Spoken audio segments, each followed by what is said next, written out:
All right, it's time to track the tropics. And of course, yesterday it was all about Hurricane Eric, major hurricane making landfall in southwestern Mexico. Let's talk about it.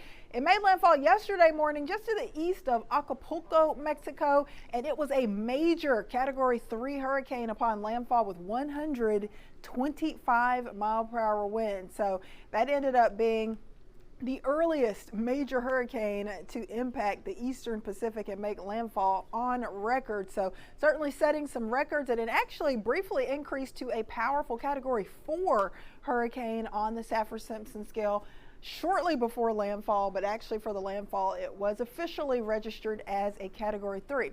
So what are the different categories? Of course, we measure the categories on the Saffir-Simpson scale. It's basically a hurricane wind scale, of course.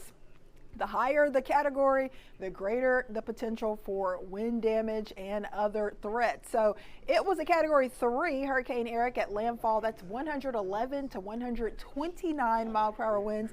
And it did briefly strengthen to a Cat 4, which can be devastating. And that is 130 to 156 mile per hour wind. So hopefully we don't get anything like that heading our way. Right now, here's the good news. Things are staying quiet across the Atlantic basin. That would include the Gulf, the Caribbean, the Atlantic Ocean, and we're likely going to stay that way through the end of the month. So that's great. First month of hurricane season for the Atlantic, likely going to be quiet, but don't let your guard down because we got to get all the way through the end of November.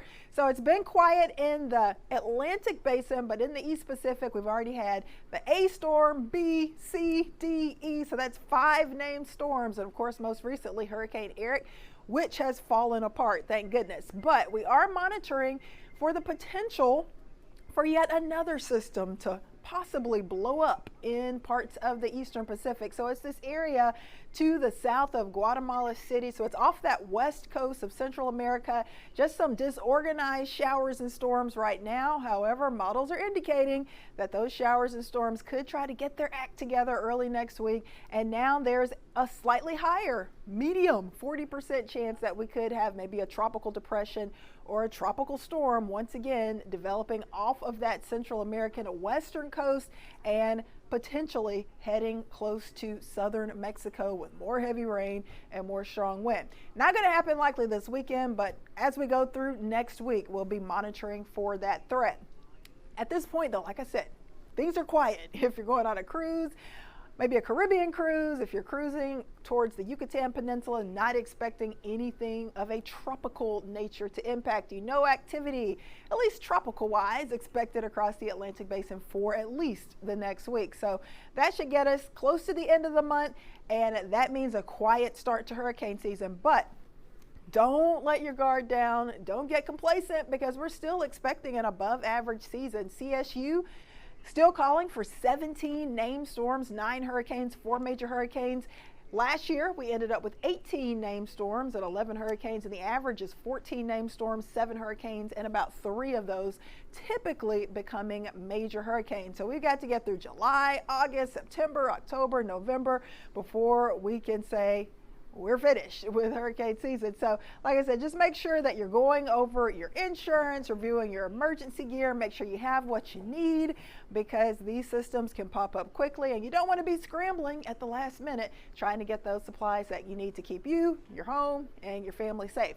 All right, let's switch gears and talk about maybe some vacay plans. Maybe you're hopping on a cruise ship, maybe you're hopping on a plane and going on a vacation this weekend in the Gulf, maybe to some of the Caribbean islands, maybe down to Grand Cayman, Jamaica. It looks like wave heights will be manageable, anywhere from about 2 to 4 feet for the majority of this weekend.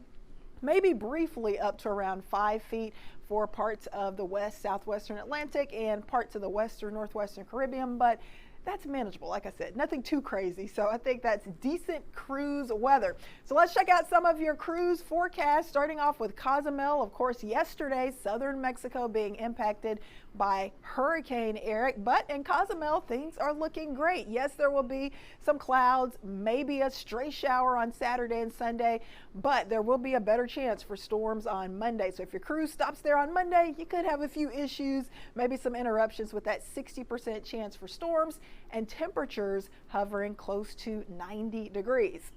All right, let's keep it in Mexico, another popular destination, Cancun. Lots of great beaches, great food. If you are cruising here or flying here, looking mostly sunny to partly cloudy for the weekend, Saturday and Sunday, but that storm chance gets bumped up to 50% as we go through Monday, and those temperatures hovering near the upper 80s to around 90.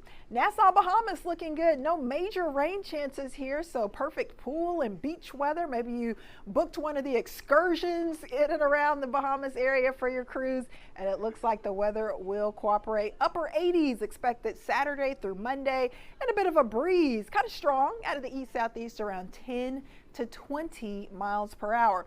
So we're looking great. No major issues. Of course, this time of the year, you can anticipate a few downpours, but overall, the weather for those spots at least looking pretty nice. Now, if you're heading to Grand Cayman, Cayman Islands, the forecast looking a little bit more dicey. Notice there's a better chance for those scattered showers and storms really for the next 5 days, Saturday all the way through the middle of next week. Wind blowing in out of the east-northeast around 10 to 20 miles per hour, temps near 90, but watch out for some of those downpours. Remember, if you're going to be out and about enjoying yourself, and you're going to be maybe at the beach, at the pool, if you hear thunder, if you see lightning, it's time to end the outdoor plans. Make sure that you try to get back to safety. You don't want to be in the pool with the thunderstorm overhead. So overall, we're looking good. Of course, we do these tropical updates for you daily throughout the entire hurricane season.